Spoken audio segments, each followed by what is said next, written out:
ಸಂಸ್ಥೆ ಸರ್. ಇದೊಂದು ಮೆಟ್ಲಿಂಗ್ ರಸ್ತೆ. ಈ ಒಂದು ಮೆಟ್ಲಿಂಗ್ ರಸ್ತೆಗೆ ಹೊಂದ್ಕೊಂಡಂಗೆ ಇರ್ತಕ್ಕಂಥ ಈ ಒಂದು ಆಸ್ತಿ ಇದೇ ಊರಿನ ರೈತರದು. ಇದು ಸ್ವಲ್ಪ ರೆಡ್ ಆ್ಯಂಡ್ ಬ್ರೌನ್ ಮಿಕ್ಸ್ ಬರ್ತದೆ. ಅಲ್ಲಿ ನೋಡಿ ಉತ್ತು ಪಕ್ಕದ ಲ್ಯಾಂಡು ಉತ್ತಿದೆ ನೋಡಿ, ಅದೇ ಮಣ್ಣು ಸೇಮ್ ಸಾಯಿಲು, ಸ್ವಲ್ಪ ರೆಡ್ ಆ್ಯಂಡ್ ಬ್ರೌನ್ ಬರ್ತದೆ. ಅಕ್ಕಪಕ್ಕ ಜೋಳ, ಬಾಳೆ ಮತ್ತು ಕಬ್ಬು ಎಲ್ಲ ಹಾಕಿದ್ದಾರೆ ನೋಡಿ. ಒಳ್ಳೆ ಗ್ರೌಂಡ್ ವಾಟರ್ ಇದೆ, ಅಂದರೆ ಅಂತರ್ಜಲ ಇದೆ. ಇದು ಈಸ್ಟ್ ವೆಸ್ಟು ಭಾಳ ಉದ್ದ ಜಾಸ್ತಿ ಇದೆ. ರೋಡ್ ವಿತ್ತು ನಿಮಗೆ ಆ ಕಡೆ ಕಲ್ಕಂಬ ಹಾಕಿದ್ದಾರೆ ನೋಡಿ, ಅಲ್ಲಿ ಅದೊಬ್ಬರದು, ಇದೇ ಊರಿನವ್ರದ್ದು ರೈತರದು. ಅಲ್ಲಿಂದ ಇಲ್ಲಿ ತನಕ ಬರ್ತದೆ.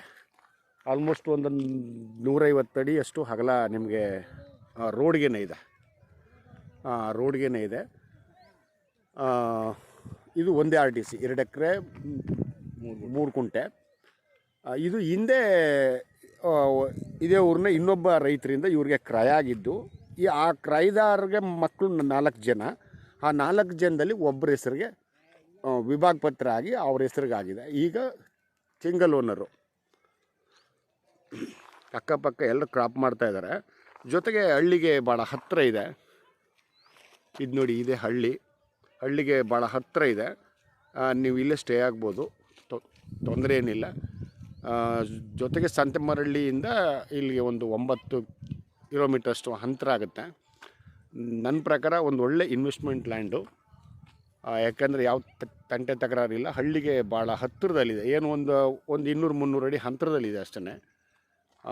ಆಮೇಲೆ ಒಂದು ಆಸ್ತಿ ಅಂದರೆ 100ಗೆ 100% ಒಂದು ಸಮತಟ್ಟುವಾಗಿದೆ. ಇನ್ನು ನೀವು ಒಳಗಡೆ ಅಚ್ಚುಕಟ್ಟು ಮಾಡೋಂಥದ್ದು ಏನಿಲ್ಲ, ಆಯಿತಾ. ನೋಡಿ, ಈಗ ಅಲ್ಲಿ ಏನು ಒಂದೊಂದು ಹಸಿರಿದೆ, ಅದನ್ನೆಲ್ಲ ಉತ್ತುಬಿಟ್ರೆ ಎಲ್ಲ ಒಣಗೋಗುತ್ತೆ.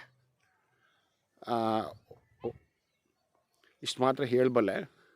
ಜೊತೆಗೆ ಇನ್ನೊಂದು ನೋಡಿ ಏನಂದ್ರೆ, ನಂಜನಗೂಡು ರೆಕಾರ್ಡ್ಸ್ ಇದು.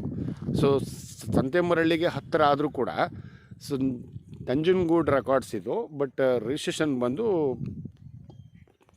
ಉದಯರ್ ವ್ಯಾಪ್ತಿಗೆ ಬರ್ತಕ್ಕಂಥದ್ದು. ಆಸ್ತಿ ಮಾತ್ರ ಡಾಕ್ಯುಮೆಂಟ್ ವಿಚಾರದಲ್ಲಿ ಎಲ್ಲ ಕ್ಲಿಯರ್ ಇದೆ, ಯಾವುದೇ ತಂಟೆ ತಕರಾರಿಲ್ಲ. ಜೊತೆಗೆ ಹದ್ಬಸ್ಸು ಕೂಡ ಆಗಿದೆ. ಈಗ ರೀಸೆಂಟಾಗಿ ಹದ್ಬಸ್ತಾಗಿದೆ. ಒಂದು ಸ್ಕ್ವೈರ್ ಆಗಿದೆ.